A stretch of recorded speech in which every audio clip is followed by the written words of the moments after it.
Ikrimah kemudian timbul harapan, lalu diurungkan niat nabinya, lalu dia datang menjumpai Rasul Sallallahu Alaihi Wasallam, kemudian menyatakan keislamannya. Diterima keislaman oleh Nabi Sallallahu Alaihi Wasallam, padahal dia adalah putra Abu Jahal yang jadi Fir'aun umat ini.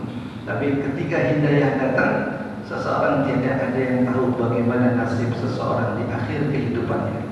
Itulah akhir munafikin, gembongnya orang-orang munafik, bahkan mati dalam keadaan nifaq. Tapi putranya yang namanya juga Abdullah justru menjadi sahabat pilihan Nabi, di antara yang Nabi izinkan untuk menulis hadis-hadis Rasulullah masuk Islam.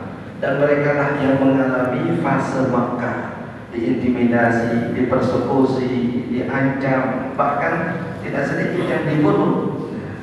Fase ini ternyata terlewatkan oleh sebahagian sahabat, mereka yang baru masuk Islam setelah periode Madinah, yang jelas lebih nyaman, lebih tenang. Kalaupun ada peperangan, itu peperangan di luar kota Madinah. Tapi saat ada di Makkah, Ikrimah kemudian timbul harapan, lalu diurungkan niat nabinya, lalu dia datang menjumpai Rasul Sallallahu Alaihi Wasallam, kemudian menyatakan keislamannya. Diterima keislaman oleh Nabi Sallallahu Alaihi Wasallam, padahal dia adalah putra Abu Jahal yang jadi Fir'aun umat ini. Tapi ketika hidayah datang, seseorang tidak ada yang tahu bagaimana nasib seseorang di akhir kehidupannya. Itulah akhir munafikin, gembongnya orang-orang munafik, bahkan mati dalam keadaan nifaq.